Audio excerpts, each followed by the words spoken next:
Hey guys, it's Robert Gardner with the Robert Gardner Wellness Podcast. Today I have Suzanne Dulin on the program. I'm really happy to have a long chat with Suzanne in podcast form.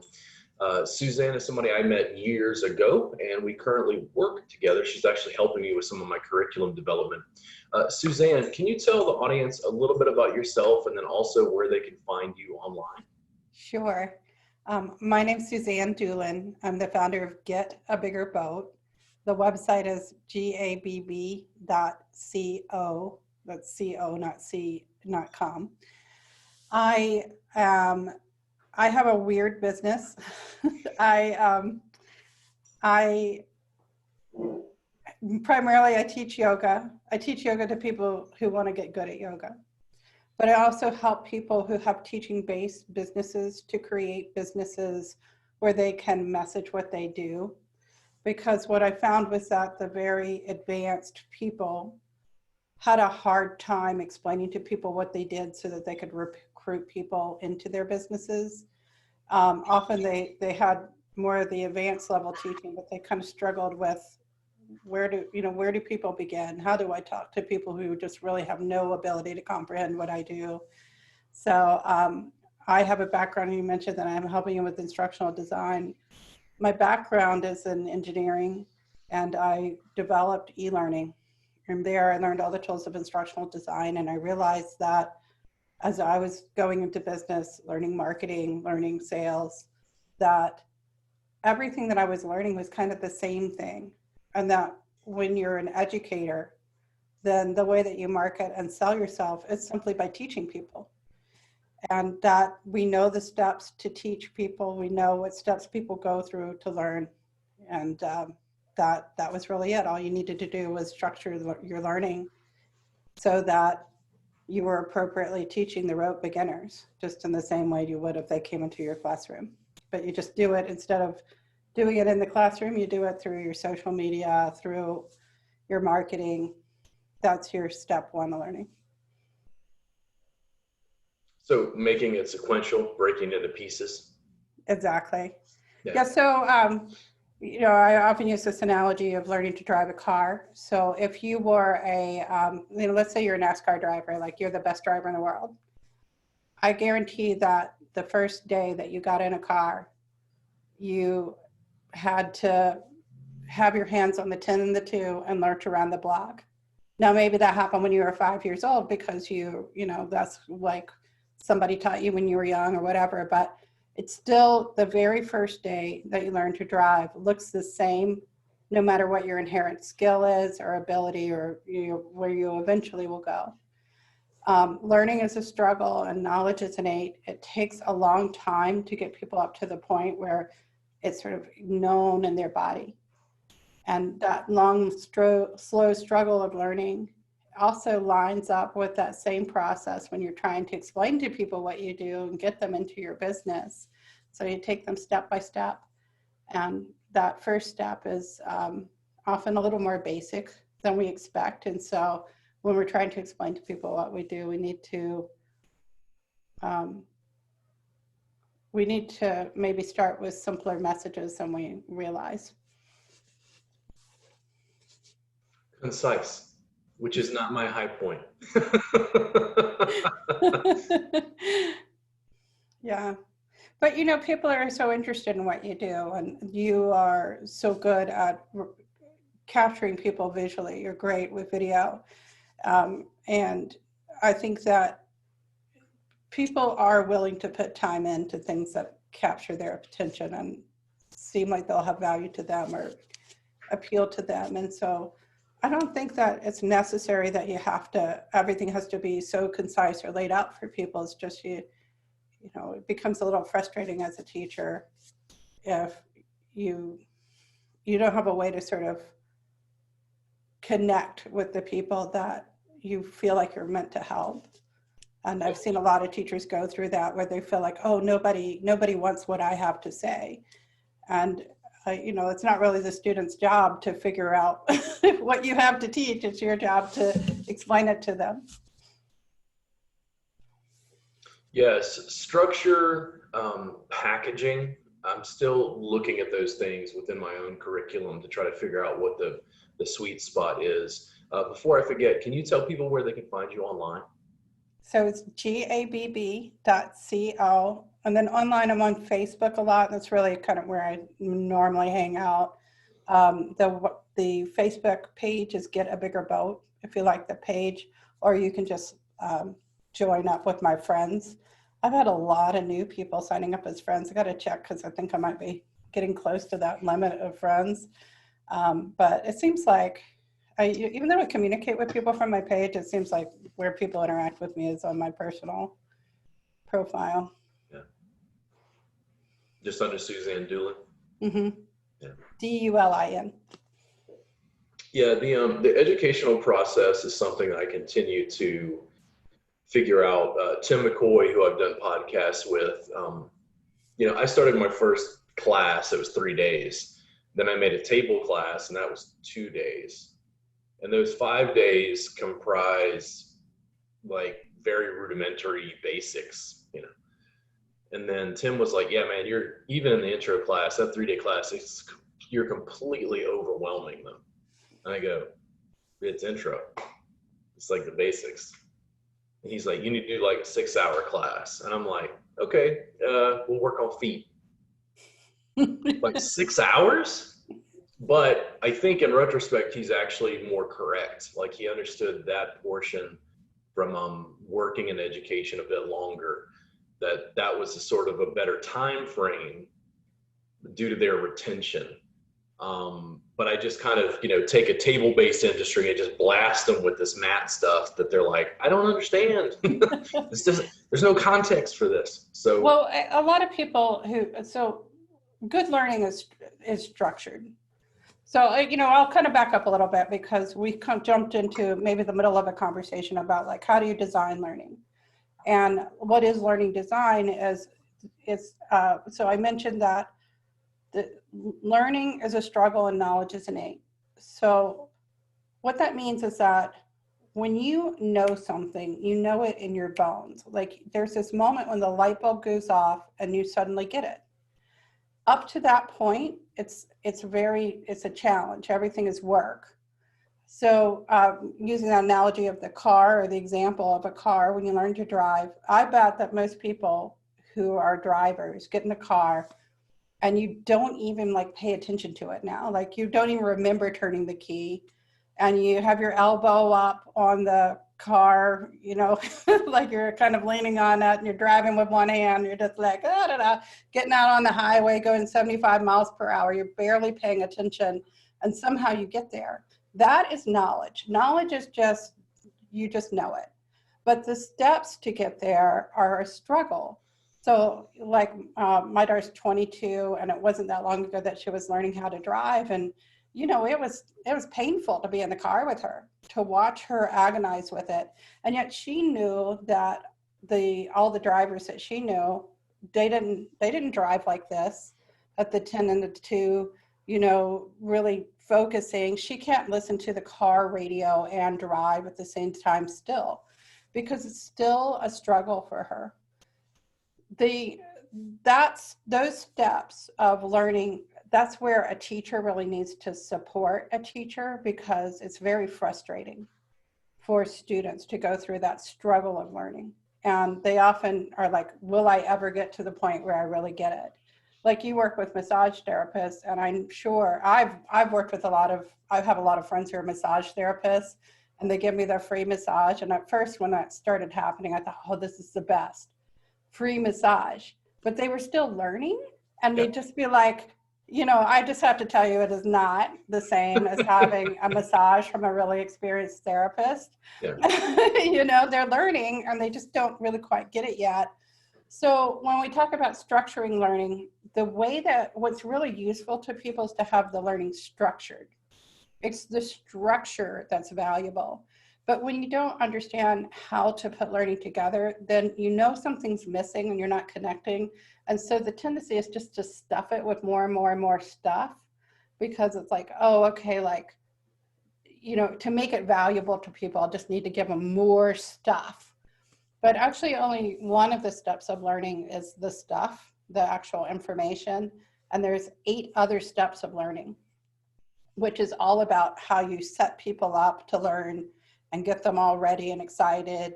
And then you explain a structure. Then you teach them the stuff within that structure. And then you kind of follow it up to make sure, did they learn? There's some assessment, some assisting them. Like, you know, when you're learning massage, somebody sat with you in the class and watched you try it out. Yeah. You know, all of those things. So all of those steps are actually part of learning. But when you're first designing a training program, usually you don't know what those steps are. So then it's like, well, I probably just need to keep throwing more and more stuff in. And to the students, it's like, they don't actually really care about how much stuff they learn. They care about that feeling that they're confident that what they learned, that they could apply it. Yeah. Most of what I see in my experience has to do with whether students can actually do the work and then get feedback on it. And the feedback is the actual communication with the client or the other therapist they're working with. If I can get them to actually get hands-on and give and receive and communicate with the partner, things ramp up very rapidly. But honestly, therapists, sometimes they're taught this thing in school sometimes where it's like, okay, I'm the therapist and you be quiet. You're going to passively receive the massage. And for educational purposes, I don't think that works very well, because they need to be able to get information from this person about pressure, depth, angle, you know, that sort of thing. It's so funny that you said that, because just before this, one of my clients had a conversation with me where she was saying that she'd been forced to just now that everything's gone online because of the coronavirus, to upload just recorded files of her work, and didn't have any interaction with her students. And it's like, yeah, like, I have no idea whether anybody's learning anything or how they're reacting, because I'm just uploading this file. And yeah, it's like, people, you need to figure out how people are responding to what you're doing. That's like the hardest part especially when you start teaching. It's like getting people to interact with you so you can figure out whether you're helping them or not.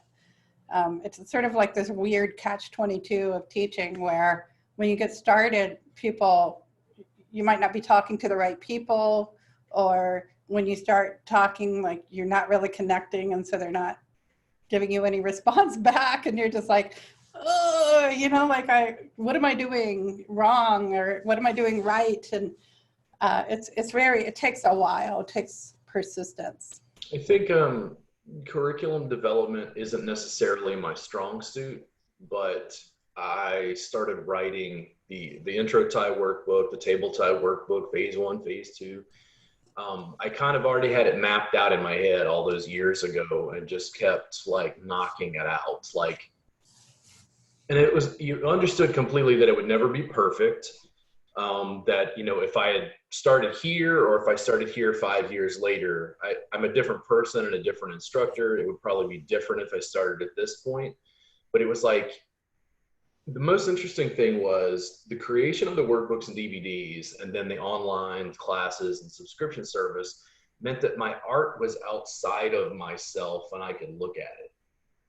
And then you could go, oh, on the online stuff particularly, I was like, oh, switch this around. Okay, now add a piece. Now you could supplement in so many ways that what started to happen was I was teaching, but I wasn't doing anything, because I had done it before and was rearranging it or supplementing it and filling in holes. Like, I had made a road, but there was a pothole or something. So the capacity to be able to look at your art from the outside, you referenced it differently. And then you were starting to automate pieces of the educational process. So even if the student came and took an intro tie class, they had a chance to work with me, feel hands-on pressure. If they didn't have any supplementary materials, what do they do after class? Usually it's forget it all, because it was just overwhelming, because it was this 3-day blast. Now I was like, yeah, here's a vault. We got 500 hours of my classes here you can study from. And they're like, oh my God. But if they really take their time, what it does is it sort of sinks in, I think, a bit more deeply. And then the fact that I could self-reference my own, material changed the nature of how I was delivering education. Yeah, it's really important. Teaching is so important. I believe that we, and as I'm a yoga teacher primarily, I mean, that is really it. I focused on yoga, and I knew that it always was my path, and I've studied it a long time, and I've really kept my eyes just in this discipline. And I wanted to be a great teacher. So you and I share Eric Schiffman as a teacher. He's a phenomenal teacher, literally the best teacher I've ever seen in my entire life. And so getting to study with a teacher of that caliber was just like, okay, how does he do what he does? And he taught me that the way that he was so comfortable being a teacher made me realize like it's very, very important to do that. It's very important to actually put together your materials and get really clear on what are your basic teachings. Like you got to have these few things that you say so well to people, and then you're constantly evolving other aspects of it. And it takes a lot of time. Here, I started up my business a year ago, and actually I'll show you in my studio right now. So like when you're getting up off of the floor.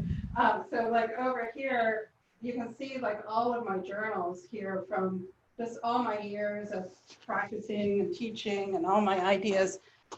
And they have all of these pieces that some of these things I put together 15 years ago. And now I'm trying to really spell them out. It takes a long time to figure out what you have to say and then figure out how to say it clearly so you can communicate to people. And I think it's so important. And that's why I'm like, you have to make a business at it, because you can't, it's not something, like how long has it taken you? When did you start putting all your stuff together? 10 years ago. Mm-hmm. Yeah. And the funny thing is, and you're still working on it. oh yeah, no, that's the thing that's the hard. I think that's very hard for students to understand. Like, students start to ask me because of the subscription service. They're like, well, I want passive income, and I'm like, oh boy, here.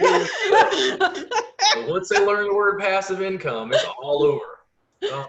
What's weird to me is like I started with Intro Tie, people freaked out. It was a 54-page workbook, and they're like, oh my God, you're giving this away for free? And I go, this is only like 5% of what I'm going to be teaching, if that. But they didn't know that because I had written it. But then I kept making more materials, and they're just like, oh my God, what are you, like, I don't understand. Like, it keeps changing. And I'm like, yeah, like, I finished 700 pages of sequence manuals and 9 DVDs. And basically it was like, okay, that'll get us started. It was like, now what? And then it was like, well, video in some form, but my teaching and evolution of my thought changed. And then you look at it and it's like, it would be like teaching, if we'd reference it towards yoga teachers, you can teach triangle pose. And when you teach beginners triangle pose, you're probably going through some basics of alignment. But if you wanted to, could you put people in triangle pose and go, focus on your feet? Oh, yeah. Lift your big toe. I once went to a workshop with one of the senior Iyengar teachers who's since been sort of deposed. So I won't give him any publicity, but it was 2 hours straight of just Warrior 2. Yeah. I'm really good at Warrior 2 now. Minutia. And that is the thing. Like, I think teaching what I teach in body work, if you think of it as time massage is like yoga cubed. Yes. Because you're not just dealing with the alignment of one person, you're dealing with the alignment and how one person's body fits together with another person's body. Like, it's inordinately complex. Like, when I go over to like adjust students, they're like, well, like, who's he working with? Like, is he working with the giver or the receiver? And I'm like, receiver, hang out. Giver, move your foot here. And they're like, oh, but it's like, so whew, man, it just like visually, like I would look at stuff sometimes and I'd go, what's going on? I can't figure it out. Something's not right, but I can't figure out what it is. Just like doing the session, you learn it by doing. Like if people want to get into teaching, I'm like, just start teaching.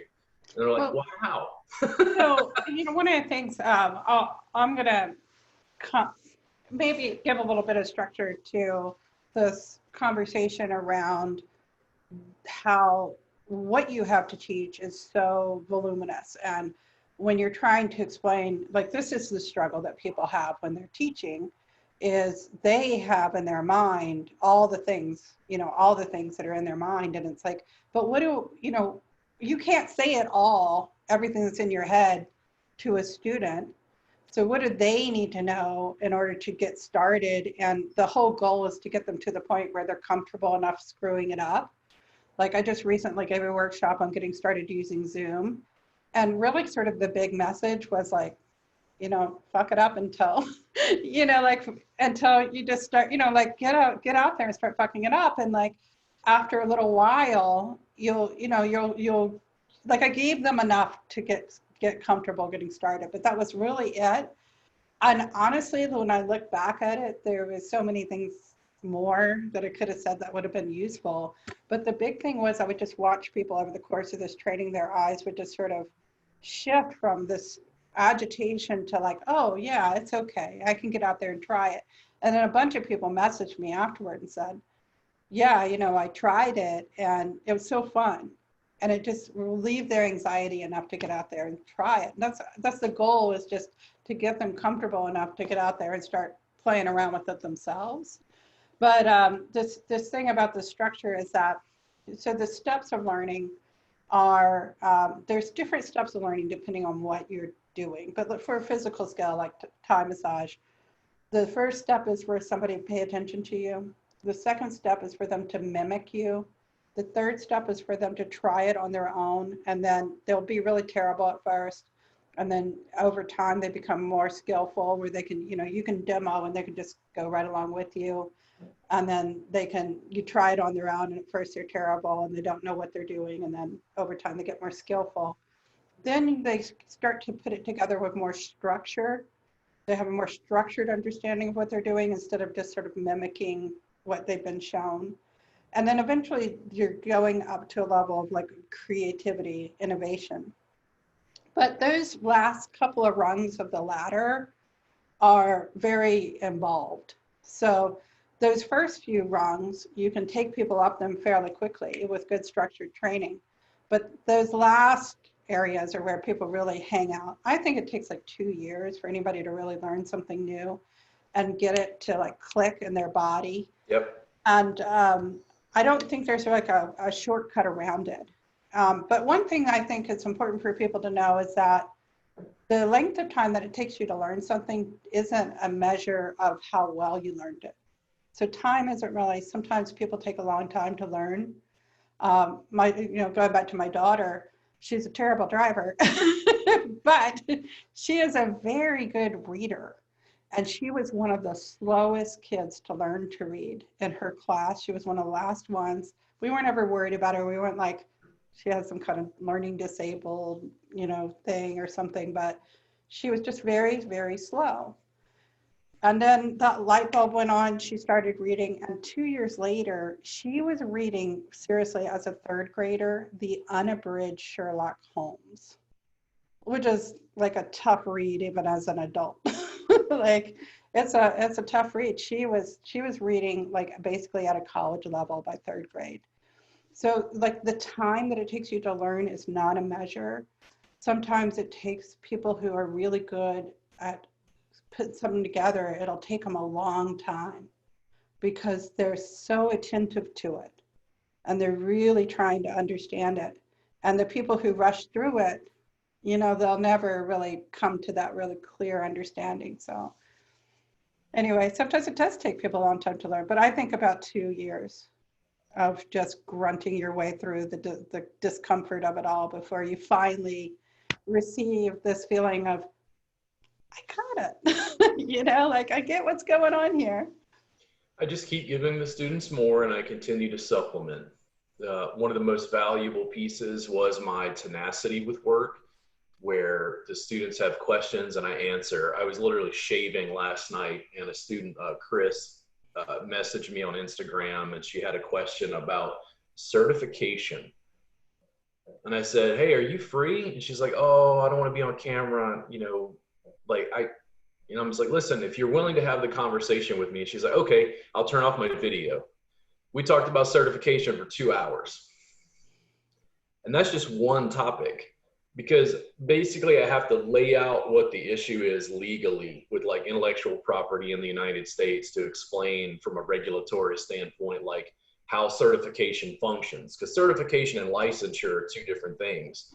Now, that conversation, I swear to you, was 15 minutes. I don't know how it wound up being 2 hours, but that's the sort of information that I keep giving the students in some sort of recorded form, but they're not going to pick it up the first time. Like, I don't even know how I got to the point where I had this big, exhaustive, like, read the anatomy of Hatha yoga page by page, like, what do you mean you don't know this? And it's like, Robert, you've spent like the last, 20 years, like digging and geeking out in this stuff.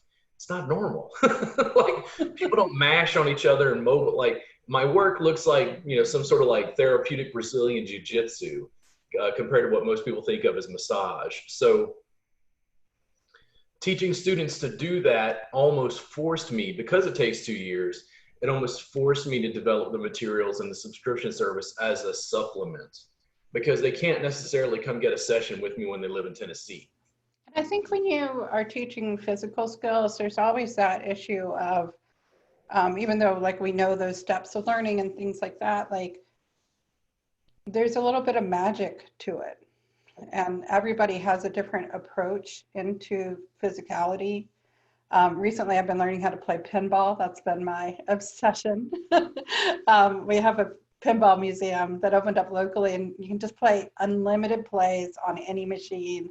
There's like 60 machines there, and every single one of them is totally different. Like, it's really amazing to see the variety of, all the different game designs and stuff.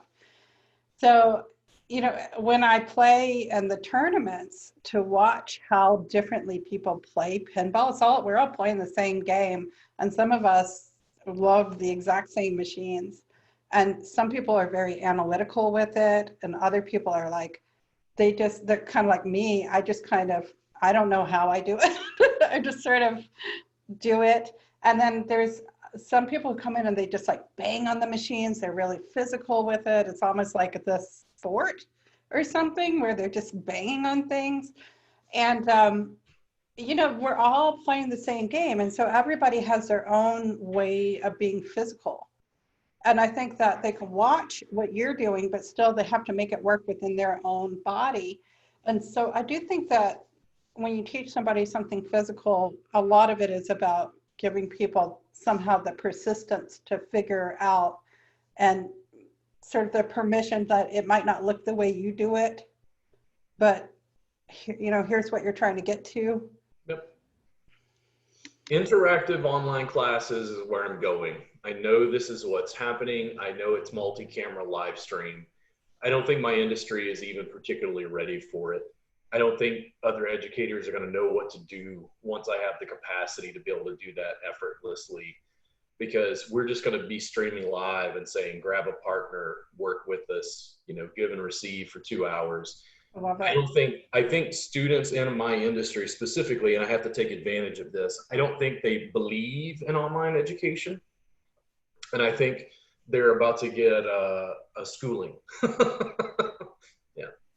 Yeah, I think you can teach physical things online. I've seen this debate in the yoga world lots of times. Right now, because of coronavirus, everybody's having to do things online. So all of these online teacher training programs are out there. And then there's the conversations have ramped up about, is it legit? Could you really learn online? And yet I've talked with people who have developed online training programs, and they've told me there's certain pieces of it that they can teach better online, like anatomy, because you can go back and you can review it in a way that you can. And also as you know, because you've actually created, some of your pieces are just you teaching, but some of it is structured, Yeah. that really when you can spend some time structuring your material and putting it, really clear, like there's a way you can record every single piece that you meant to record and really think it through when it's structured. And when you're in front of a class, no matter how much you have that material prepared, you'll always leave something off that you intended to say. And so when it's recorded, you can make sure it's totally complete and it really serves people.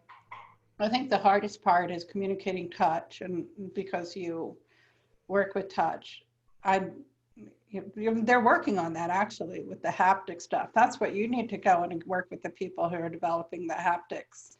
I worked with a company that we developed some haptic stuff. Do you know what, like haptic, where it's like responsive technology? So one of the things that we developed was dentists, they learn how to give a shot. You ever had that shot? You ever thought about how they learn to give that shot? Did you ever want to be the person they're learning on? No. So what we did, we developed a thing that allows them to practice giving that horrible, awful shot with that huge needle in your mouth, and to feel what it was like to guide in the needle without doing it on a live person. So somewhere you're in there, you need to be like a pioneer working with. Well, I have so I'm only so tech friendly, and I'm getting better at it as I continue and grow and develop, and that'll continue to change. I don't have any plans to like slow down what I'm doing. If anything, it'll ramp up.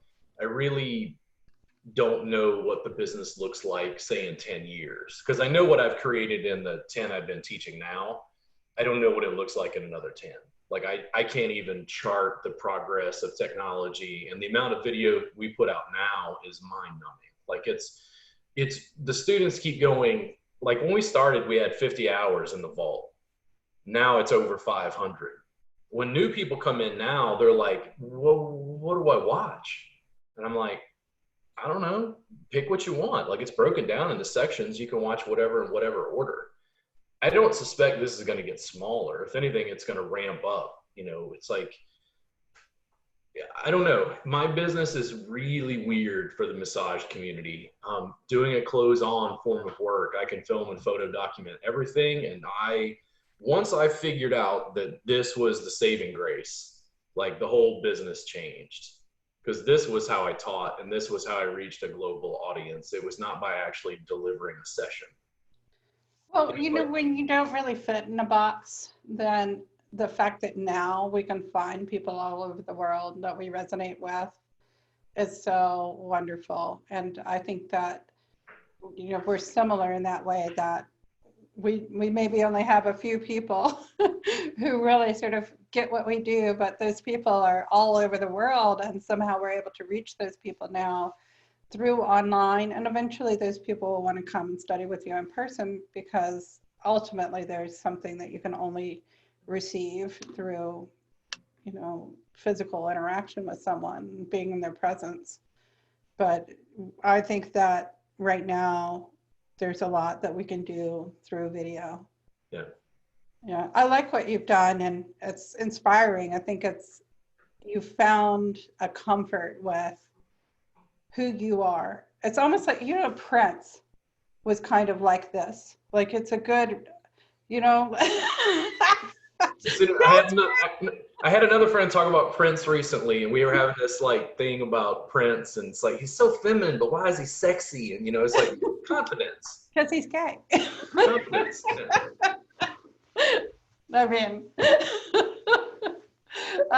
but he was so voluminous in his output, and he was just constrained by the music industry and this idea that you would release one album a year or whatever. Yeah.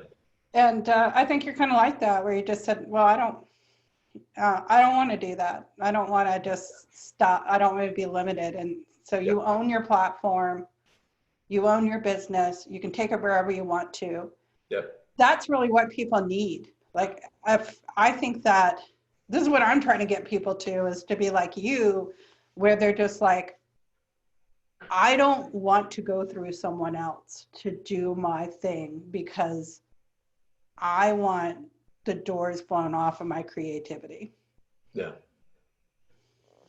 The students, I had a conversation with Chris last night, and I was asking her about this because there's multiple things going on. So like I'm talking to you and you help me with instructional design. I'm talking to Chris, and she was a little nervous because she feels called out, she said.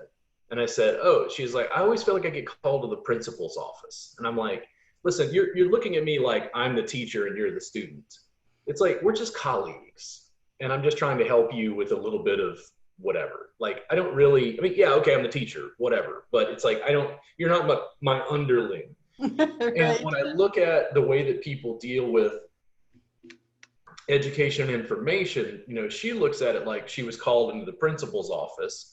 And I'm going, no, I'm going to have the conversation with you, but I'm going to use that recording to teach all of the other students because they're going to have the same question again and again and again. 30 minutes of it might just have been me going through my history and explaining to them, why did I have to file a trademark? What does a trademark mean? What is it, you know, like the thing is, Chris wants a level, like I'm doing target market research. For some reason, she is deeply connected with my message. She has a different practice. She lives in a different state. And it's like, she wants a certain degree, not only of financial stability, but of creativity and freedom.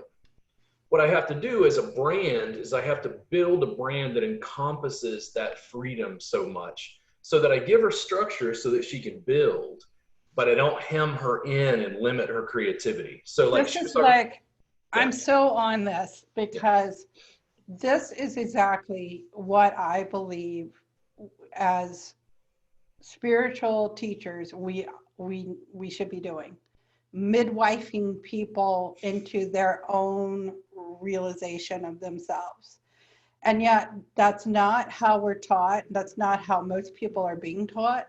So if you are going to be the kind of teacher who develops a teaching structure that somehow lets people get to this light bulb moment that is, you know, sort of about them finding their own way, then that's just, God, it just takes a while to figure out, how do I talk to people so that they hear themselves? How do I structure my teaching to give them the confidence to do their own thing? Show them like, well, here's how I do it. And you can practice and you can study my thing for a while, but really like go out and do your thing. Be you. Don't be me. Don't be a mini me.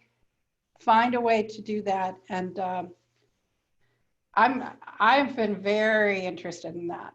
Yeah. I mean, and beyond just, you know, what do I say to help people with it? But like, how do I talk with people? How do I communicate with people to help them to hear themselves, to be this like sounding board for them?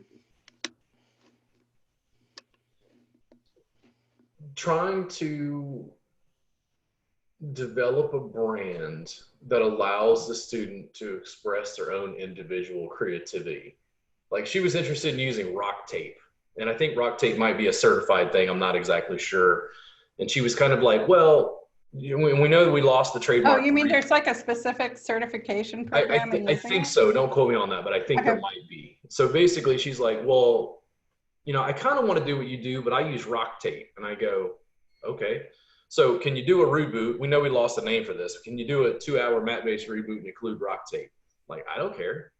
You know, like, right. Can you do this 2-hour plus long mat-based reboot and then use like cupping? I'm like, sure. That doesn't bother me. But I don't teach rock tape or cupping because I'm not a particular expert on those things. Sure. Like you can supplement and add stuff. The only reason I have a contract to be able to control the brand, and again, we lost this trademark name, is to be able to maintain enough quality control to be able to put this out and have therapists understand what it is so I can keep scaling it out.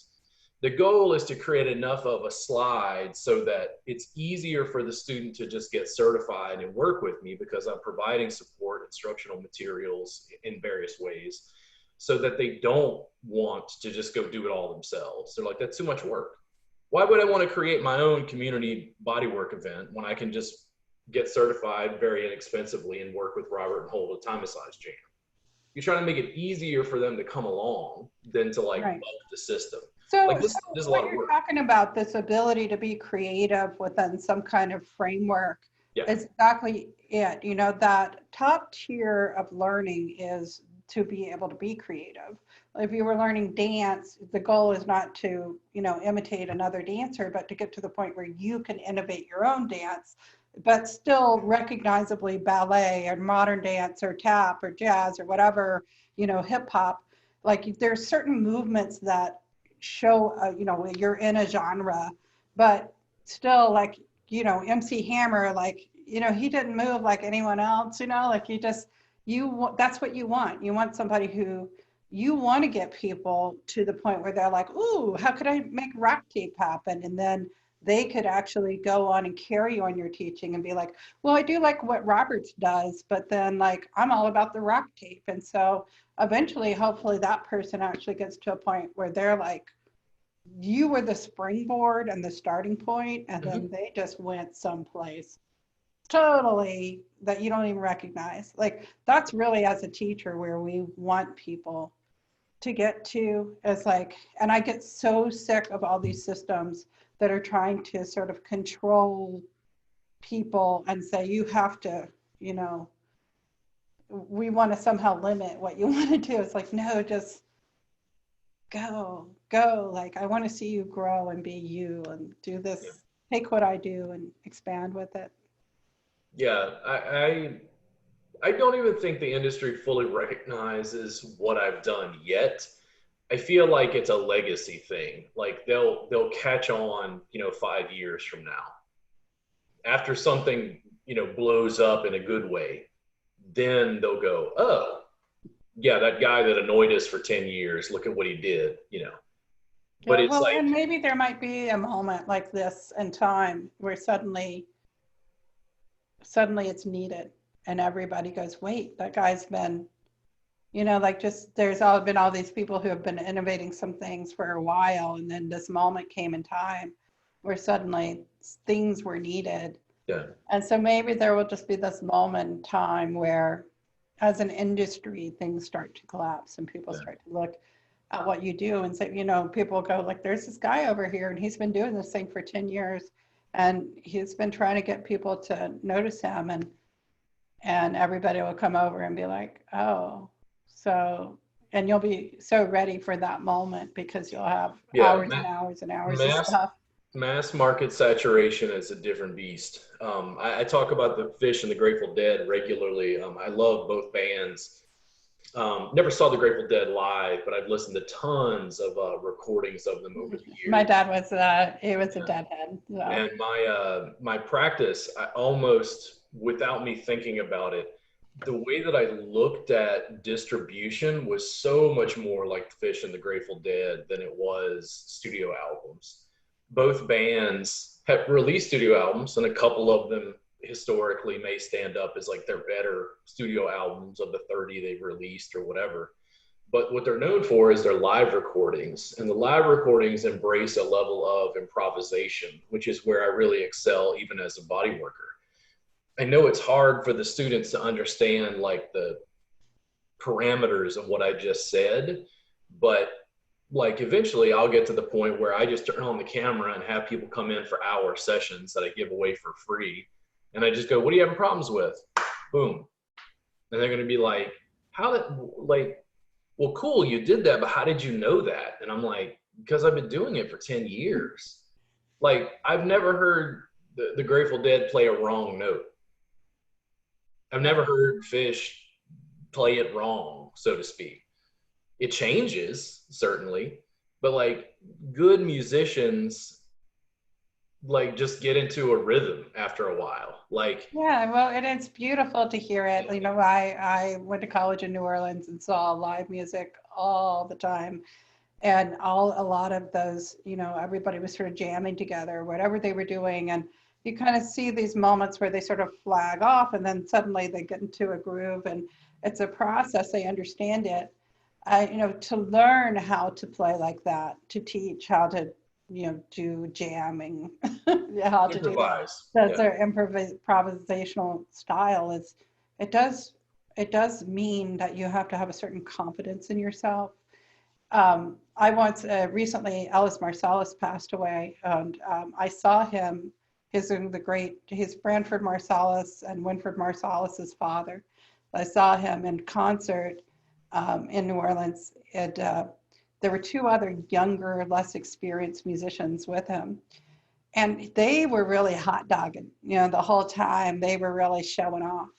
And he was just on the piano, Alice Marsalis, just kind of doing his little thing. And he never, ever took off. He never, sort of took center stage, even though we were all there really to see him. And at some point, about 3/4 of the way through, I thought, that sly old dog, he's doing all the work. And he's letting them get all the credit. What a genius, gifted man. And I think it's just part of how you teach that is by letting people experience the confidence that they're maybe better than they are. Like while they're learning, give them the experience of feeling what it's like to be good. And, and just be sit in the back and be like, yeah, like I don't have to show you up because I already know. You're like that Zen master, just kind of like, was it in Raiders of the Lost Ark, where the karate guy goes in and he does all the flips and then he just pulls out his gun, is like boom, I was thinking about this. Fish and the Grateful Dead as an improvisational form, an art form in music, they'll sometimes get flack because like a critic would go to a show, see a show that maybe wasn't their best, right? Like a horrible review in Rolling Stone about hippie noodles, whatever, and drugs. And it's like, what I find most interesting is dedicated fans would say, oh yeah, no, it wasn't a great show. I mean, it was good. It was okay. They played, but it wasn't a great show. And the thing is, the fans don't go, well, these bands now suck. Right. No, they had an off night and they keep going. And here's the thing, they appreciate in a weird way the off nights, because the off nights are authenticity. The off nights are like, these people are real. The off nights are connecting with them as people. Yes. And then when they finally peak, it's so rapturous. They're basically just following until they find that again. Yeah, and that's exactly one of the things that having Eric as a mentor gave me was, watching him. When you go and you see him teach like 1 or 2 times, it's like, damn, he's perfect. And he does these things as a teacher. You're like, how did he do that? He cast a spell on the whole room. But then when I would watch him over and over and over again, because I saw him teach so many times and I was really trying to understand, it's like, actually, he would spend quite a bit of time sort of, in process and showing people himself in process, which I really loved. And sometimes I would watch him working on this new material, and it's like he had all this stuff that would always connect. So he always knew that he could create connection. But then there would be these things that he could see like it wasn't quite working. And he'd just keep on, he's like, okay. And sometimes for years, he'd be like, okay, I'm going to keep trying. I'm going to keep trying to connect with you. And I loved it. And I, more and more as a teacher, I'm showing myself. And, I actually had a conversation about this with a group of students where they were like, well, you haven't sorted this all out. And I'm like, yeah, because I'm a teacher's teacher. You need to see me trying it out. But when you're teaching rote beginners, you need to just be like super clear. Step 1, step 2, step 3, it's the same message every time. And you want to create that little container for them. But when you're working with people where you want to take them up to the level of creativity, you need to show them this is what it's like to be creative. Sometimes you fall on your face and sometimes you reach the sky. And you have a skill level that you're working with. And I have watched teachers sort of almost fall off the map for a while, and then like suddenly they come back and it's like, where, whoa. You know, that fallow period is so important to creativity, and we don't talk about that. When it comes to the video production, one of the things I've noticed over time is the students are nervous about making video because they're afraid of being judged. And then I try to explain to them that the most interesting things in my videos are not what I get right. It's what I flub, misspeak, laugh. You know, I'm using a tennis ball and drop it and have to chase it around the room. Those little pieces in the video, I think it was what the audience connects with the most because it humanizes the brand. So I'm going to jump in and let people know that I have a 1 hour workshop recorded that people can watch on my website called Get Started Making Helpful Videos, where I give you, you know, enough to sort of get comfortable, like as we've talked about, sort of enough to get comfortable to go out and sort of fall on your face. And I have a background in video production. And that is actually what people love about video. I mean, what's your favorite part of Saturday Night Live? And then I swear it's watching people start cracking themselves up.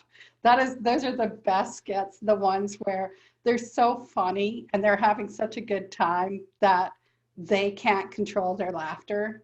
And, you know, it's like they're kind of screwing it up because they're not staying in character. But when you see that happening, that's such a moment of spontaneous joy.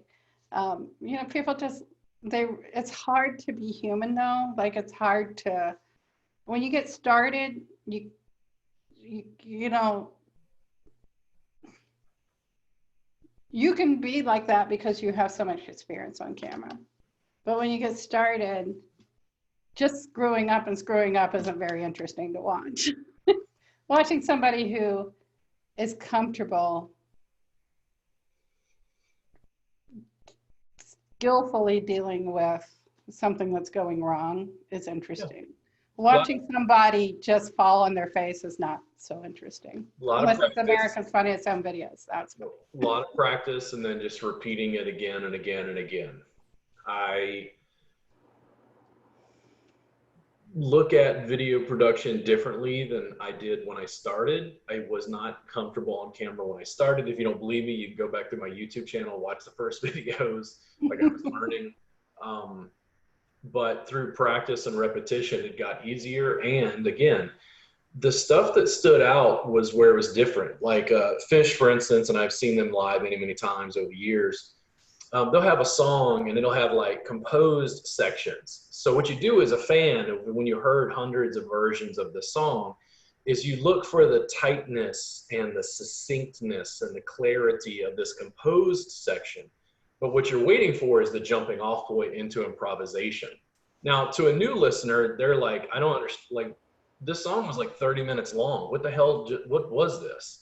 And it's like, oh, yeah, no, there's a composed section and then there's, you know, improvisation. Yeah, and then the improvisation is what the long term, they're like, dude, did you hear that? Did you hear what happened? It like, wow, it was, you know, amazing or whatever. That stuff is what you wouldn't know. But here's what happens. When you take a song like David Bowie and you compare version after version after version after show after show, that's where people think you're crazy. You're at a party being like, well, the 10th time I saw Fish, and they're like, dude, you got to go away. Like, I can't deal with this.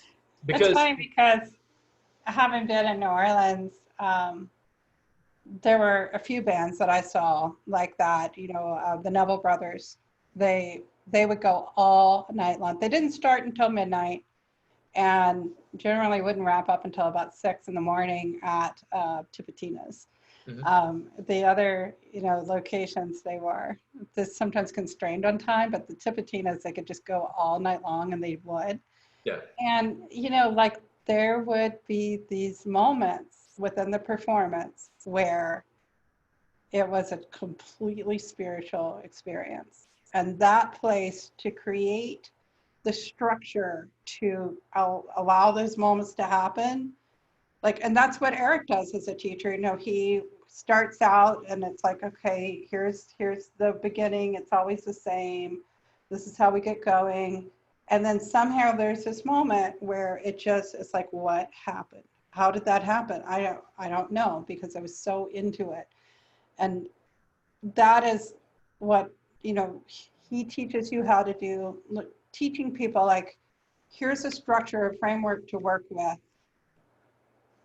and then here's a place to go. But to do that within body work, like, I think that's something that you almost have to explain to people that that's possible, because Yeah.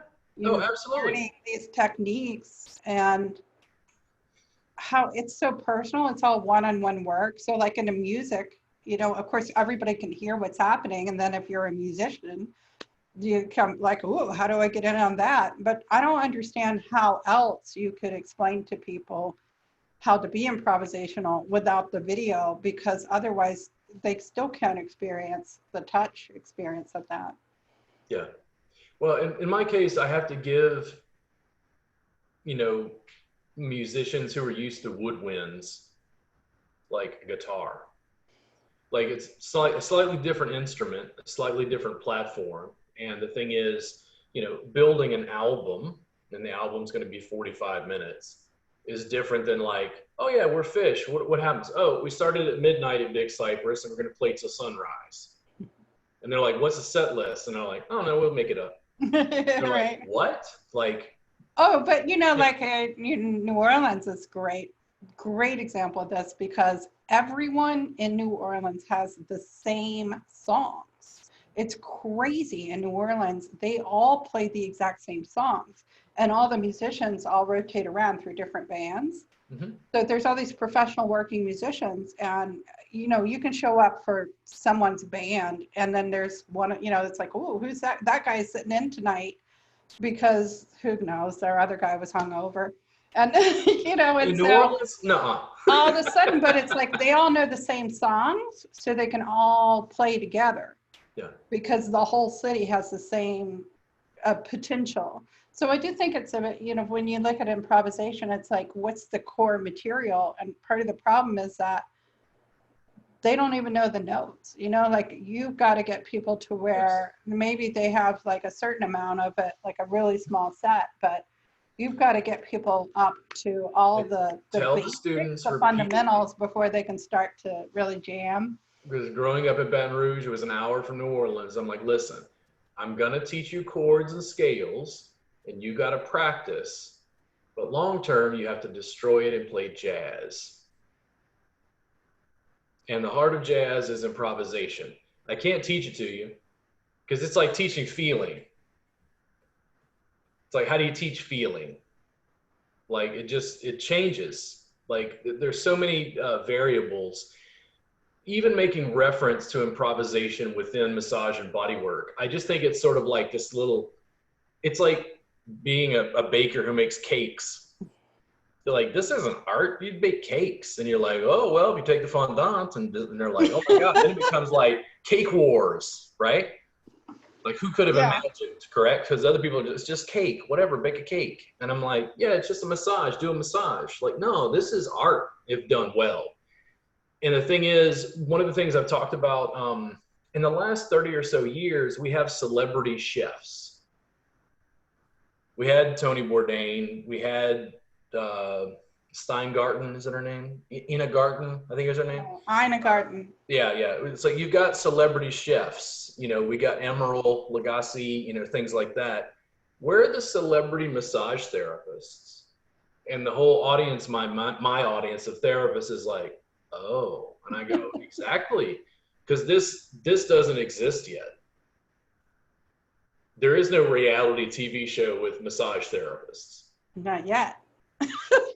there are with tattoo artists, hairdressers. And how much they open that world up to, when you saw, like for me, I grew up, at the time when it was kind of only the sailors and the truck drivers who would have tattoos. And then when they started putting those shows on TV, and I was like, I would really consider, having Kat Von D give me a tattoo, because that's not just something crude. It is art.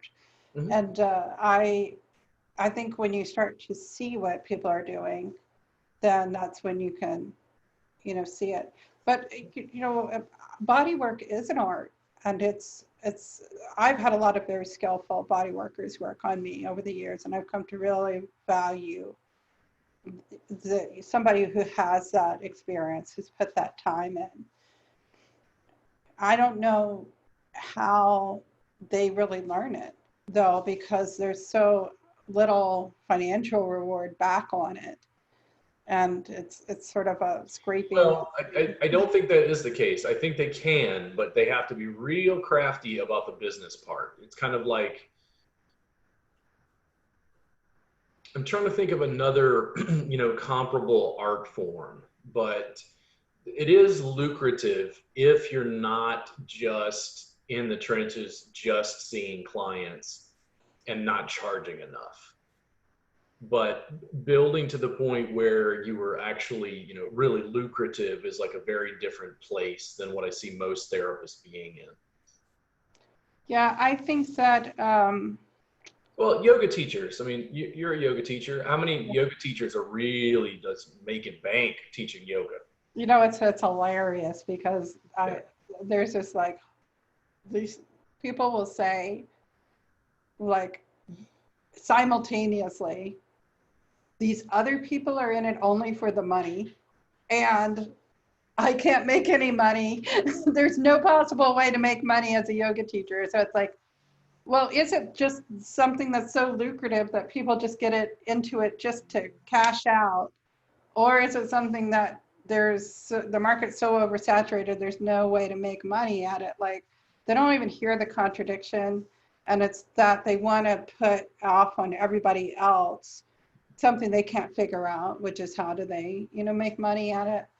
And I mean, it's tough to put together a small business. It's tough when there's not, people are looking for models, they're looking for someone to copy.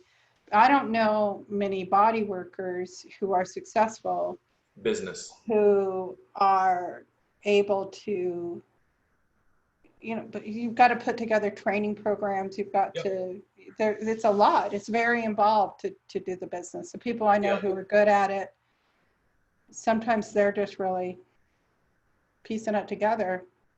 Business. I tell the therapist repeatedly, I'm like, listen, you can study the art form forever, and you can be the Picasso of body work, and you'll still be broke until you work on the business. The business is what makes the separation, and the business allows them to manifest all the stuff they really wanted to do to begin with. But most massage therapists have an aversion to business. They don't like business. Business means sales and marketing and being smarmy and all these things, all these associations they've made. Whereas I look at it and say, okay, if you're a good musician, do you have to be good at business? Yes, absolutely. A good musician has lawyers to read contracts to make sure they're not getting screwed by the recording company. That whole piece of it is just fascinating, how the interaction between, legally and art. Like, I just think it's so, like, for example, like Banksy and what he did with like shredding that canvas, it was just such a brilliant moment where he made this incredible commentary about value. And, it's like, okay, all of the constraints of all of this, they definitely affect art, they affect your work. I think that business is really important, and it's until you start to push to learn it, you'll always be limited. I had a local chain. This is a large company, by the way. They contacted me because they wanted Thai massage training, and I kind of went back and forth with, it sounded like a secretary through email to figure out what they wanted. And there was this kind of haggling thing going on. And, for me to figure out what was it they wanted in training. And what they wanted was the moon. Like, they wanted a video and a demo and a class and a this and a this and a this. And they wanted me to come in and train their trainers in 2 days. And I went, do you really know what Thai massage is? And they're like, yes, we are very aware of what Thai massage is. And I went, ooh, I don't think they do. And I said, okay, listen, it's going to be $5,000. And they said, we'll give you $2,500. And I said, no, you'll give me $5,000. If I would have known this is haggling, okay, it's going to be 10 grand. Like, you're asking me to spend, I know how much time and energy this is going to take, and I'm going to have to deal with you. This is not a used car sale. Right. Like, I'm not taught. And this is their business, and you're teaching them a skill that's going to make them money, and it's part of their business. Well, it's okay. They hired someone else who took their fee, and Time Massage is not on their menu of services because it didn't work, which I knew it wouldn't. But hey, whatever works. Like, you came to me, bro. Like, I work out of my garage. You're a big company. You contacted me because you found me, because my shit works and I've built the business. Like, how do you deal with the business side? That's the thing. The therapists, sometimes they don't understand that when it comes to business, I have to fight other schools and facilities and, on levels that they don't have to deal with. The therapists are often just frustrated because the facility owner, they take 60%. And I'm like, yeah, so work for yourself. Aw, that's a lot of work. And I'm like, you want to be free, you have to work for yourself. Which is why they take 60%. Yeah. If you want to be free, you have to work for yourself. There's no other way. And I have been starting up a business for 5-6 years now. I'm finally in my own space for this past year. This year I'm piecing it together this year. Like, that's where I'm at. But I feel I took the leap, and now I'm here. And I've literally had people sit there and work with me and say, like, maybe you should go and pick up some corporate work. And I'm just like, I am never going back. You cannot help me figure out how to make it work this month, because I cannot be that person again. And if you want to be free, you have to work for yourself. And so you just have to, but that doesn't mean that I know that I'm not staying here forever. Like, I have a plan for how I get through this year and where that sets me up. And, it takes a lot of doing. And I think, especially as a woman, it takes a lot more. Like, I think for women, sometimes the ability to have our own business there's a lot of psychological things to go through to get there. And it's like, okay, I just believe in myself, and I'm going to keep going. But it's really, really important. It is a learnable skill, and it's an important skill. And if the thing is like, oh, I don't think I can do this because I'm scared of it. Like, you have to go in that direction. Like, that's where the learning is. Like, go for that thing that scares you. Because if the other choice is to be trapped, like, you can't. Like, if you have something important to do, you can't do it and be trapped. And there's nobody else who can give it to you. I'm sorry, there isn't. Right? Everybody's looking for that box they can fit into, where, like, I'm so happy here. And it doesn't exist. Like, you have to make your own box. Yeah. I always I look at artists like Picasso. Picasso was known for his blue period, but people who really study Picasso see the sort of changes in his work over the years. Year after year after year. And the thing is, it's like, and how did Picasso become that? Well, one, he probably just made a painting a day, every day for 30 years or however, I don't know his entire artistic process, but he just kept working at it. And at some point he had to get in touch with donors, sponsors, people who were paying for his art. Yeah. It deals with a certain amount of, like, getting it out there. To this day, what I find the most confusing is people generally, not just massage therapists, I feel like people feel like there are less options. And in an age of, like, global information distribution, I'm the most confused. Like, people can make stuff and sell it on Etsy. Like, they're like, oh, it's hard. And I'm like, is it any harder than what people did in 1920?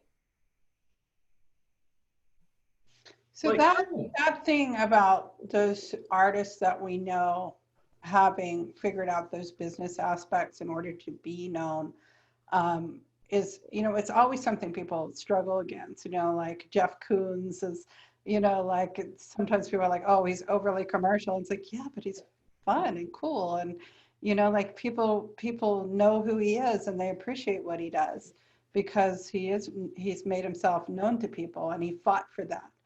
And there's always a commercial aspect to doing things. When I started to be able to talk with people about finances, that's when I started to really be able to like really talk with them. How do you build like a creative lifestyle? It is brick by brick, and it takes money, it takes time. So if you're not willing to put money and time in, and you're not willing to figure this stuff out, to go and talk to a lawyer, to go and, when you don't have any money, well, how do you do that? Like, believe it or not, there are lawyers who want to help you.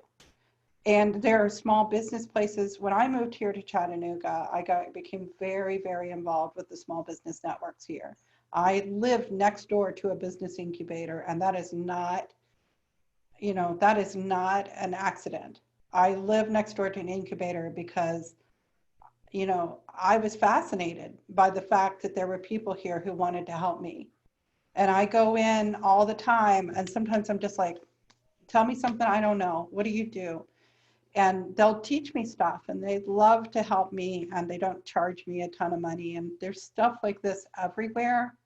There's somebody out there whose heart is breaking, looking for you to help you, like, go make their life happy, go get their free legal advice, go get their free accounting advice, and figure out the fundamentals of your life. Figure out, what does the space look like? What does the money look like? What do you do when you wake up every day? What does that life look like? And then aim for that, like as much of that as possible. You cannot build a life without really being specific. And the way you do it is by creating that business that looks like it's almost like you're making a painting when you're with business. It's a creative process. And people who want the cookie cutter franchise, that's great. You go out and buy a Massage Envy franchise. It's a guaranteed moneymaker. But if you want to be a rock star in the massage therapy world, if you want to do something that no one else is doing, the only way to do it is to build a business that looks like no one else's business. I resemble that. And the thing is, they're like, oh, but how did you, how do you get comfortable with people like judging you? I'm like, they're fucking losers. Who gives a shit? Like, nobody on the field is booing. It's people in the stands, bro. Like, it's funny because I've been doing a lot of communication with my email list lately, and every single day I open up my email and somebody's unsubscribed. But then also when I'm in touch with the people who are digging me, they're like, yeah, I've been getting your emails. And you can feel like they feel like I'm personally talking to them. Yeah. And so it's like, so what? There's people that just subscribe. They weren't. I've got Thanks for doing me the favor. Yeah, I've got friends who were paying to be in my subscription. Coronavirus hits and they unsubscribe, and they're like, "Oh, I'm sorry." I'm like, "You have no income. Like, it's cool. Just if you need it, come back later." Like, you let go of, do the guys in Fish get angry if their family members are like, "No, I don't want to hear Prince Caspian again"? They're like, so? Like, it's like, it's their art, not them. It's like, you continue to give people value, you continue to communicate with them, you continue to tweak it. The reason I did the recording last night with Chris is I'm able to get more valuable information by interacting with students and finding out what their questions are, and then providing those answers in a structured form. Yeah, it's listening and then creating some structure so that people can learn. And then, sort of like, now let's all jump off together. Like, there's if you want to teach people creativity, you have to give them some real specific tools. Like you said, the scales, you got to teach people that, like, there's no way to be creative without that. And so as a teacher, if your goal is, okay, as a teacher, I want to develop a teaching that's about teaching people really to be creative within your own heart, then you have to figure out, okay, how am I going to teach them the scales that get them to here? And then also, how am I sometimes going to say, like, now just take all of that and sort of put it aside and just have this moment where you just try and make a big mess. Like, people don't like to make a mess. They want, it takes a little while to get them to that. It's funny, I have a student who I've been working with a long time, and she, you know, her idea of how you would be good if you practice yoga is you would wake up every morning, you know, practice for an hour, and there would be a set sequence.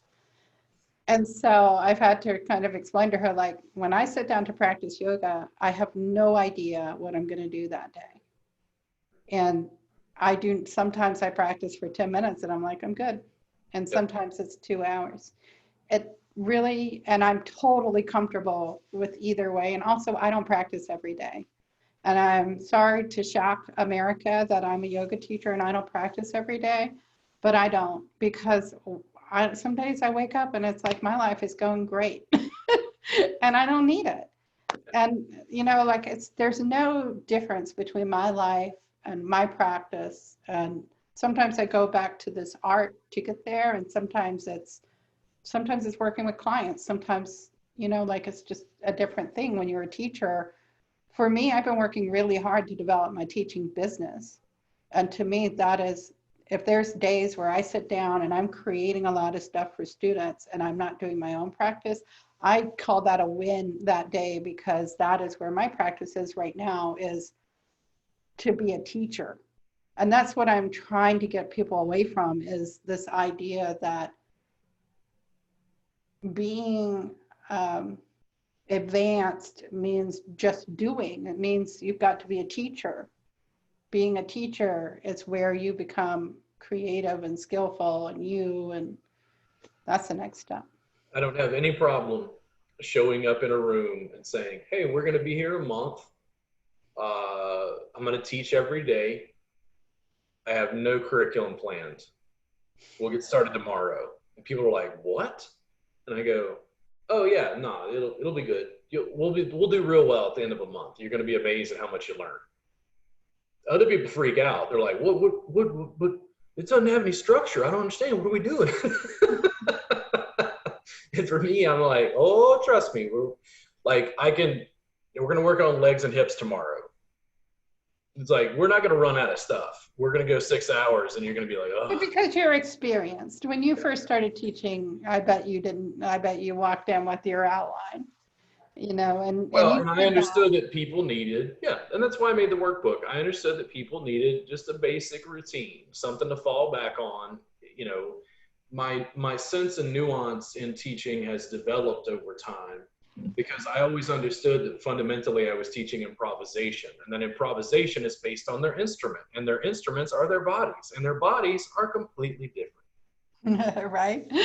It's not the same thing. French horn isn't a cornet, isn't a trumpet. No. There's an assist that Eric taught in his teacher training, and it basically only works because he's 6'5". And on a man, you know, because I have breasts, so like it's a problem for me to do this particular one because it's like a little overly intimate. And you know, and like I would try to do it with people, and it's like, I'm not 6'5", I can't do that. You know, like, this isn't possible. Like, your body, if you're working with people physically, like, there's other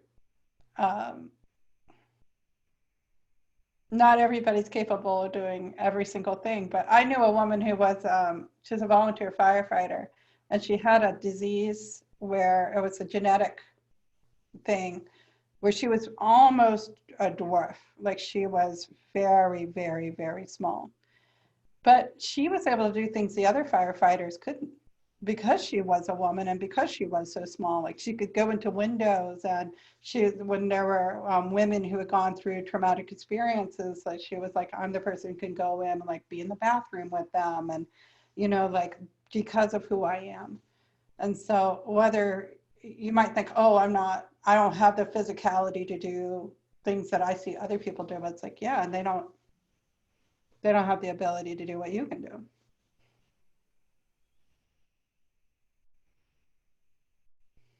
I'm completely willing to press a button and record and just show what I do, and do it 9,000 times over the course of 20 years, and then assemble that in some form to be able to show people the process. What I keep trying to explain to students is Picasso made a living, but what would have happened if Picasso could have set up a video camera and been like Bob Ross? Wouldn't that have been amazing? Happy little trees. And he just kept making paintings every day because people would follow him. Like, in other words, you could give away the recording of what it. If Picasso had an Instagram? And that's exactly what I'm saying. That's exactly it. The thing about yoga is you can record stuff. The challenge with massage for many massage therapists is people are naked. And I'm like, but not in my work. Like, I keep trying to hammer the students, and I know they don't fully get it yet, but I think it's just going to have to get to the point where it cracks, where there are enough students making enough video content where my industry starts to go, what the hell is happening? What is all this goddamn mat-based clothes on stuff? These people, they're not following the rules. Well, I have a question as we're talking about sort of this play between structure and improvisation. Is your first product was the book and the ebook, and what gave you, like, now, we were talking about the fact that you can go in, you can just teach without a lot of structure because the structure is kind of already there. Like you always know what you go to, like you have a sense of what you need to teach and how you teach that. So you don't have to necessarily start with a structure. But like when you first were thinking about doing this, what were the fears that you had, and how long did it take you to overcome those things and start to find a way to really reach people? And I think initially it was like, okay, do I know enough to be able to teach this? And then, okay, this is work that was initially culturally Thai, and I'm an American who's never been to Thailand. But if I don't teach it, it's not really available, or I'm gonna have to wait for other people to teach it, to allow people to catch up or something. So I just said, okay, hold on. So core to what they would learn in Thailand is they're going to learn Sen lines. Can you include the Sen lines, but include the anatomy? And I was like, yeah, I can do that. I can do that. I can address it in a Western enough way that anatomy nerds will get it, but I can address it so that they could hop from my class into a traditional class and still have a frame of reference for what I was teaching.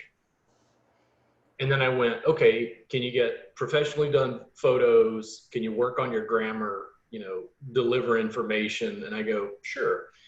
And I think in the first workbook, I was timid. I was a little like, oh, I'm gonna go out and teach. I'm gonna teach you some Thai massage, And I did it, but after I did it, I think what the real shift became was I made a workbook.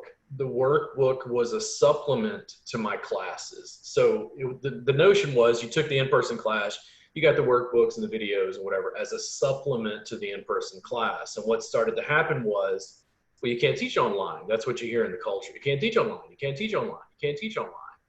And all of a sudden I realized, wait a second. People keep writing me because they're learning so much from the workbook and the videos.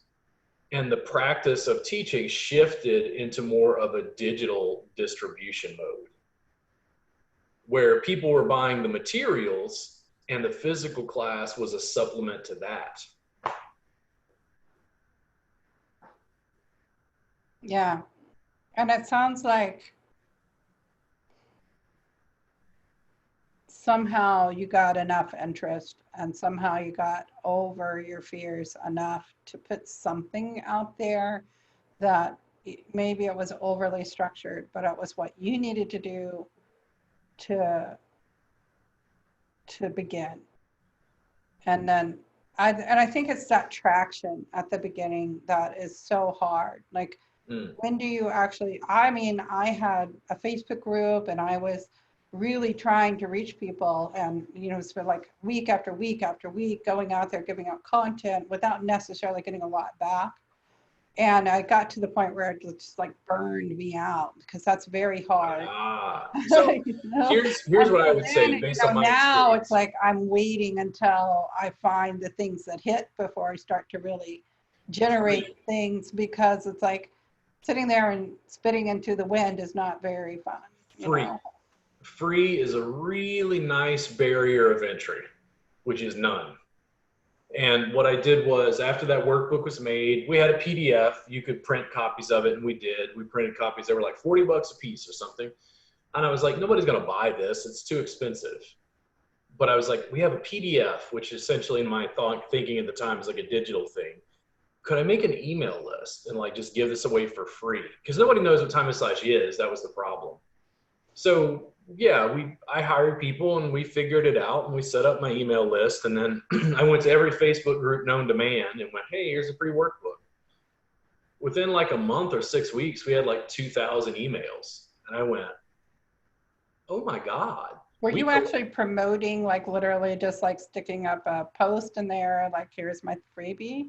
Because was it just different times? Because now, like, most of the groups don't let you just drop a. Well, it depends on the groups. And so here's the thing, like when I'll go, ooh, man, do I get frustrated here? So why would they not allow you to post something for free in the group?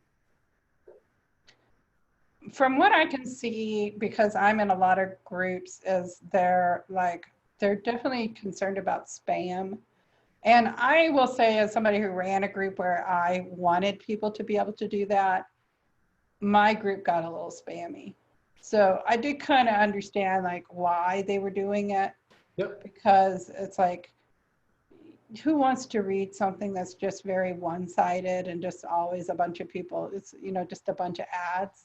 I created Massage Entrepreneurs, and people can give away stuff and sell stuff directly in Massage Entrepreneurs.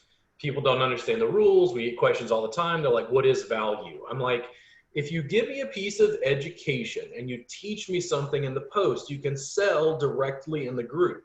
And they're like, well, I don't understand. What's value? And I'm like, well, until you figure it out, don't post. My workbook is free. Like half the time there's a video that's 5 minutes long that shows you how to do something, it's teaching you for free. And underneath there's a link where they can go download the workbook or subscribe. I don't have any problem with that. There are massage groups that I regularly rant about because they'll say, well, it's self-promotion. And I'm like, your group teaches the fucking worst business skills of anything on the internet. Like self-promotion is business, bro. I'm currently banned from posting in one of these groups. Yeah. And all I did was I was sort of, I had written, like I had made a little video demonstrating what people were at. It was about Zoom. There's been a lot of yoga teachers trying to get online with Zoom. And so I had like a video where I just showed all this, and it was opened up in my course. So I have certain, on my website, gab.co, there's a course on getting started using Zoom. There's one on getting started making helpful videos. The one on Zoom has been really popular lately. And then all the yoga teachers are now trying to figure out all the ins and outs. What microphone do I buy? You know, how do I light this and that? So somebody had a question. I had an answer already written up, or a video or something, and it was unlocked in my course. So I just like dropped the, you know, I was like, here I have a thing written up, just here it is. And I'm like banned from posting in that group because instead of like copying and pasting the whole thing out and sticking it in there, I provided the link. And I'm just like, I don't know what to do about the fact that, and I had somebody recently where I was like saying, hey, you know, we need some, people are really looking for help. Like I'd be happy to come on and talk. And I got the feeling that she felt like I was intruding on her territory or something, and I was really close to getting banned from that group. And so it's like, I don't really, like, I'm trying to figure out how to promote, Make your own you know, groups. to these groups, because it's like I'm giving lots of value. It's not like I'm some scummy person. And, you know, Make your like, own I groups. feel like if I'm coming into your group and I'm repeatedly giving information, Yep. every now and then I should be able to say, like, hey, by the Yep. way, I made a course about all this because everybody's asking questions. And what does it matter to you if I have information that you're not providing? Well, because your competition. Oh, listen, I had a group. I'm not lying. I took the video, and instead of posting it from my business page, because if it has a link to my business page in the group, they'll say that's self-promotion. So I went to their page, uploaded the video directly where I was working with a veteran online interactively. All And right. said, hey, this is an example of how I work with people online or whatever. And they basically denied the post and said, we don't have time to watch a 50-minute video. 50-minute videos aren't against the rules. You guys are just being assholes. Like, are you afraid that I'm going to announce my website in the middle of a 50-minute video? Listen, the fact that you don't provide any education has nothing to do with me. Right. I'm going to continue doing this, and if you don't allow me to reach these people organically, I'm just going to wind up paying for Facebook ads anyway. Yeah, I'm kind of like, that's where I'm kind of really fed up with Facebook, and I've been really wanting to get people TikTok. off of it into my own system. TikTok. TikTok? TikTok. Tell me about TikTok. Oh man, it's so as I've been developing the social media marketing course, I find it really interesting because I've worked with you to help me break stuff down into little pieces. But there are other things in other areas, like when I'm teaching social media marketing, I feel like I've got so much background in it from having really fought the good fight on the platforms, trying to understand it. The reason I recommend TikTok is TikTok gives, in my experience, some of the most robust organic reach of any platform. I could take a video from the Time and Size Jam and just float it through. It's 30 seconds. In the next day, it would have 2,500 views. Really? Because they're So still I building the thought platform. TikTok, there's like a limit on the length, right? It's So sort of like max is a minute, but you can go shorter than that. Very short, very crisp, very clean. The app is very easy to use. It's very sort of intuitive. You can watch other people's stuff. It is the most creative social media period. There is What's nothing the that compares. age limit on where's the age of the people? I don't know. They might have you. I don't know if you're. They're definitely. My impression was it was kind of like for teenagers or something. Like, Well, so all the platforms age up, and I right. definitely feel like a weird anomaly because I'm a 42-year-old on TikTok, and occasionally there's a 16-year-old where I'm like, we can't watch this anymore, Robert. She's dancing. This is not going to work. Like, you're 42. Get away from her. You know. The thing is, there are lots of people using TikTok, and the platform is diversifying as it grows because Right. people like me are coming on. I mean, what does it mean in 2020 to be releasing massage-related content on TikTok? Is a very different platform. The reason I recommend it is it gets a lot of organic reach, and you can link it to your Instagram and YouTube. Yeah, I think that's the thing is that, like, you know, you're talking about when you started being able to get organic reach on Facebook, and now it's just locked it down. Yeah. And the problem is, like, I like writing, and there's a lot of things I like about Facebook as far as just my own personality and how it works. Like, a lot of people told me I should be on Instagram, but I really just don't understand why anyone's on Instagram, because to me it just looks like a lot of ads, almost like everybody's it's so one-sided, the conversation. So Not an interaction. Is that Facebook owns Instagram, and Instagram might as well be Facebook Lite for your phone. These platforms, I mean, I use these. I use these very, very consistently. Do I get much organic reach on them?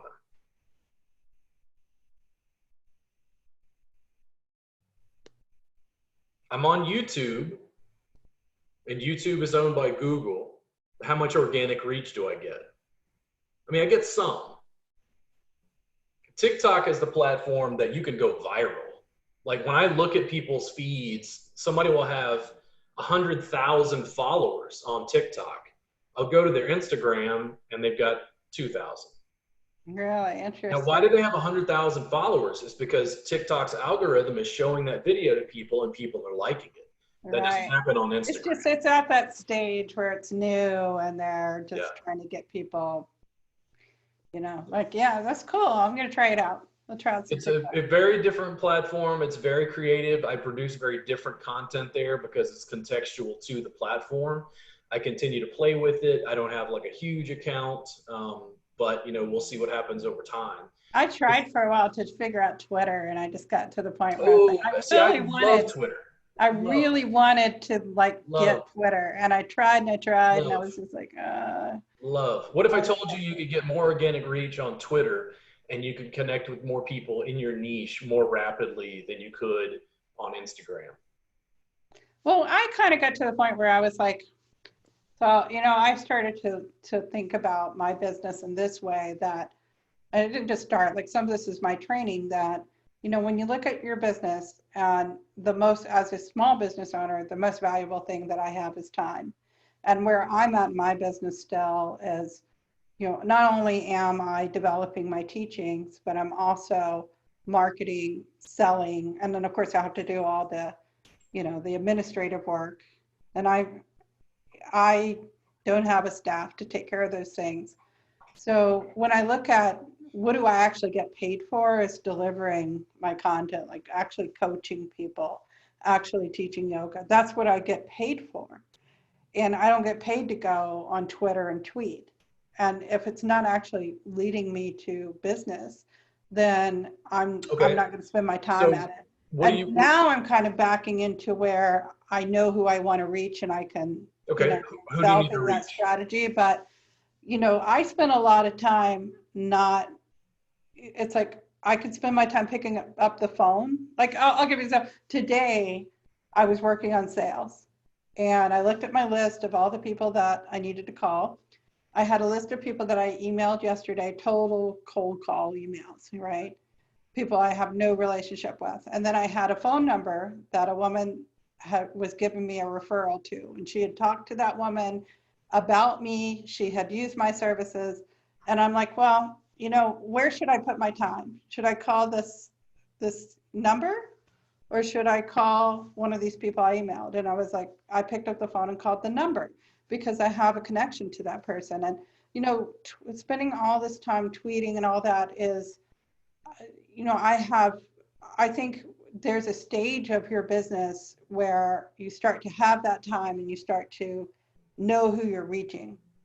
But for me, where I'm at, it's like, you know, I can't, if I put all my time and effort into those kind of platforms, then, you know, I'm not getting paid for that. So you figured out a way to like get paid for it. Networking. Why are you doing the podcast? Yeah, because I'm now back. So I did a bunch of these things for a while, and I stopped. Now I'm back because I know who I'm reaching, and I know how to talk to them, and I know what to say to reach them. Networking. Yeah, networking. More content. So who are the people you need to network with? But I know who I am and what I have to say. There was a period of time where the reason I was coming on these things was to figure out who I was and what I had to say. And then once I figured it out, I had to stop and start selling directly. Now that I've been able to successfully do that, now I'm here to find the people that I'm meant to help. And I know that some of the people are listening to you. Networking. The reason you came on the podcast is for your own benefit, not mine. You didn't look at my business and say, well, I could really help Robert's business. You said, well, if I go on his podcast, he's going to put it through his email list and people are going to find me and it's going to be a link and it puts more exposure and he's going to post in the massage groups. The same thing happens on Twitter. Who are the people you're trying to interact with and network with? Right.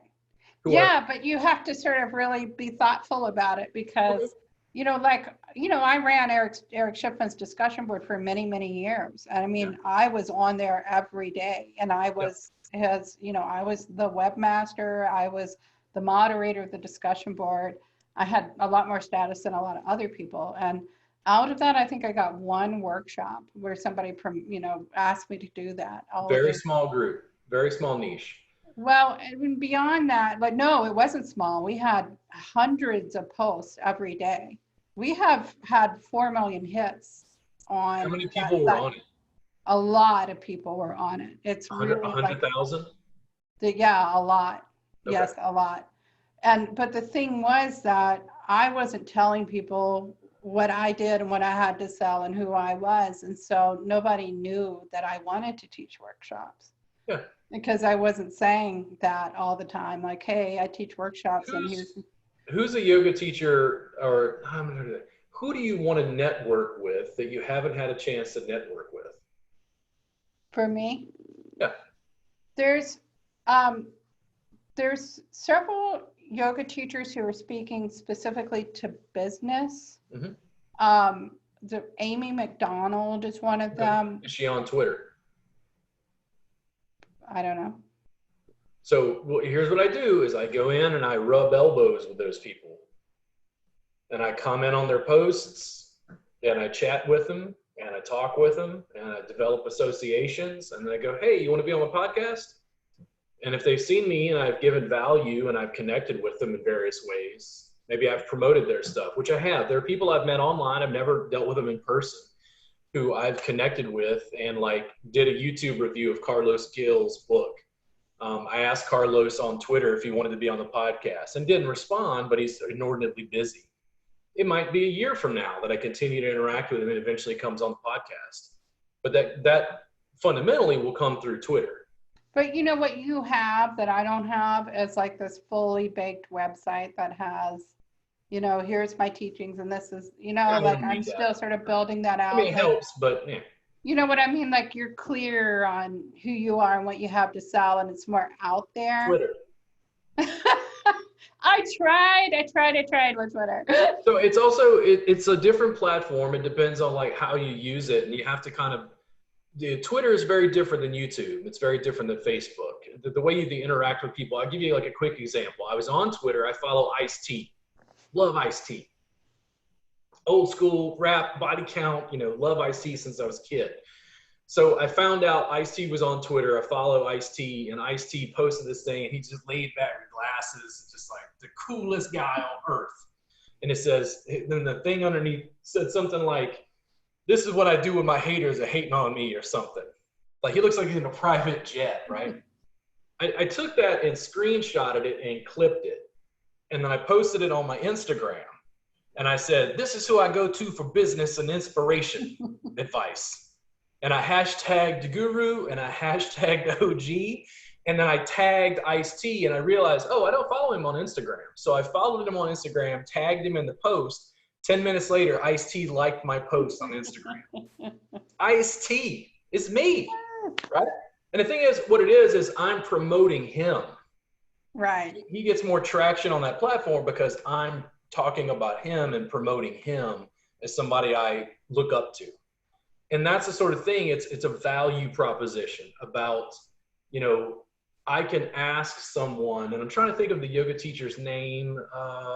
I can see his face. Jason Crandall? Yeah. Jason Crandall. I took a class with him here in Austin. He kicked my ass. And then there's a lot of stuff that he says that closely resonates with my dealings between tradition and innovation in America, particularly as a Western yoga teacher. And then I've seen posts and Instagram and some of this and that. And I've kind of talked with him and said, hey, would you like to be on my podcast? And I haven't gotten a response yet, but I continue to try to give those people value, even if it's occasionally just sharing their stuff through my feed to promote it to other people. What happens is if you blip on their radar, they start to look at you as helpful and beneficial, the more likely to want to do some sort of business with you. I really think that's fundamentally how it works. Again, you're not on my podcast to help me. You're on my podcast to help you. And that's the thing. If I can give people a portal where they can get some assistance and get part of their dreams, my business becomes much more easy to deal with.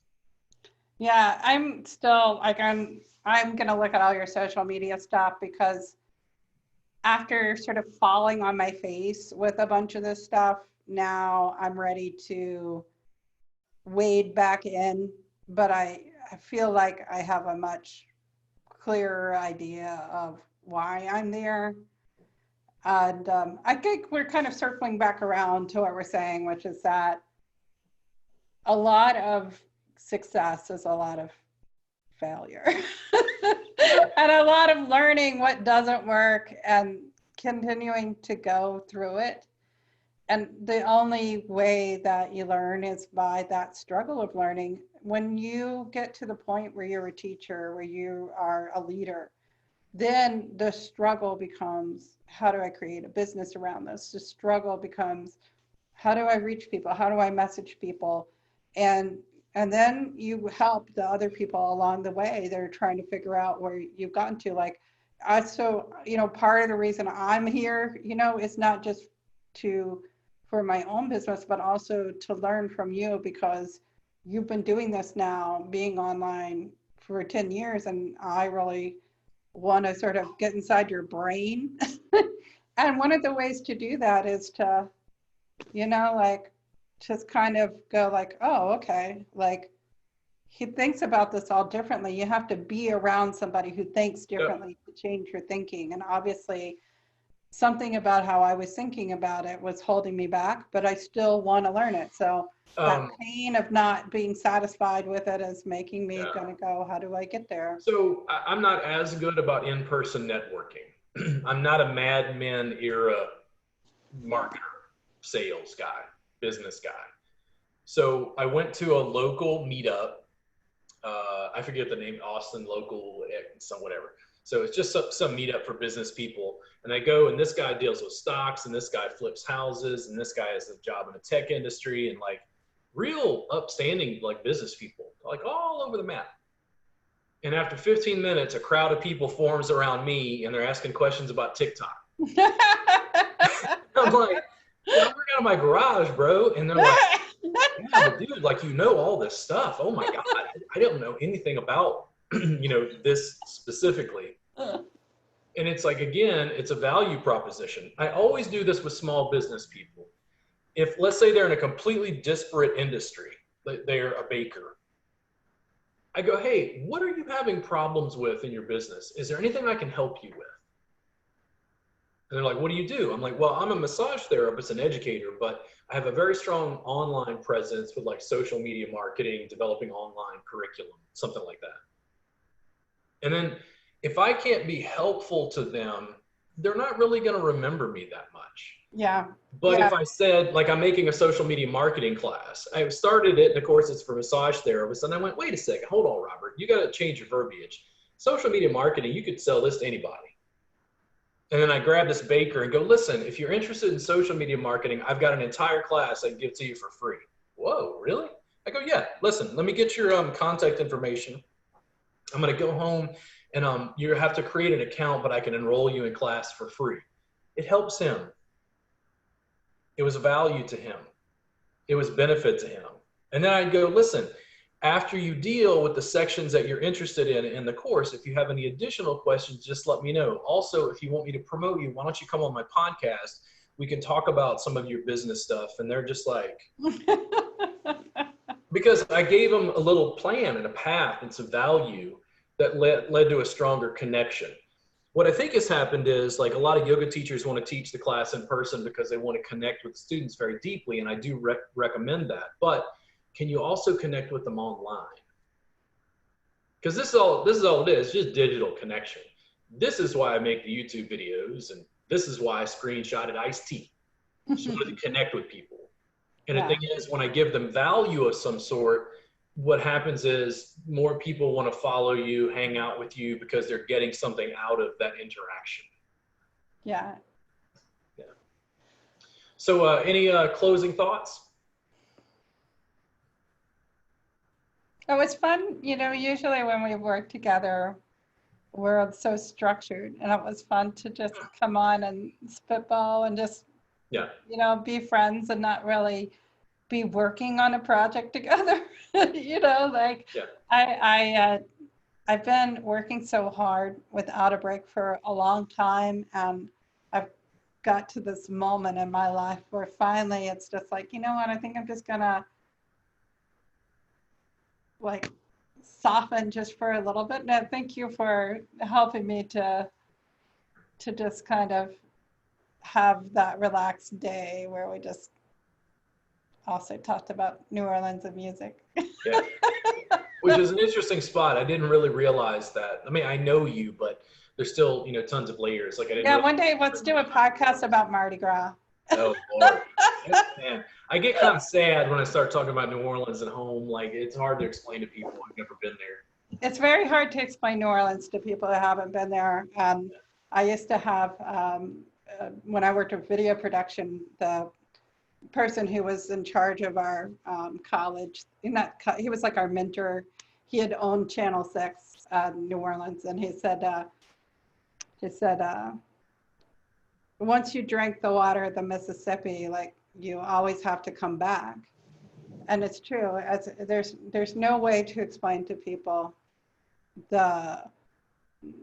like sometimes I'll talk with people about New Orleans and they almost want to throw up or something. They're just like, it sounds so disgusting. It's like, oh yeah, and it's totally beautiful.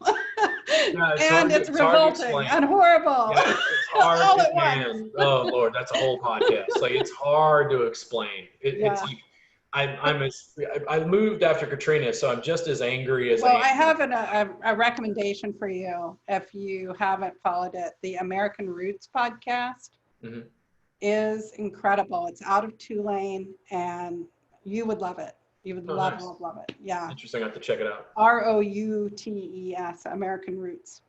Yeah, I have to check it out. Yeah, you just go to their website. Anyway, okay, that's the end. I've got some things I got to get off to. Okay, just tell them where they can find you one last time. Yeah, find me at gabb.co. You can email me at Suzanne, SUZANNE, 1Z, 2 N's, at gabb.co. On Facebook, I'm Suzanne Dulin Yoga. My Facebook page is Get a Bigger Boat. I'm on all the other platforms, but I'm not really there. So just do that. And yeah, and I'd love, there is, for people who are looking for, you know, what can I help you with? There's 2 free downloads that you can get. So if you go to gabb.co, there's 2 courses there. One on getting started making helpful videos, and the other on getting started using Zoom to teach yoga. And there's a free checklist in those. So you just open them up, hit the preview, and you can download those. And there's just a 1-page little checklist, like here's how to do it. I think for the massage therapists who are listening to you, the video one, the one in getting started making helpful videos, it gives a 5-step system for how you make a video. So, and I've had a lot of people be able to go and, you know, make a really nice quality video just using their phone or their laptop with that. So it's out there, try it out. And I love to help people with video. That's really a passion of mine, and it's been fun to return back to it more and more in my professional life. Yeah.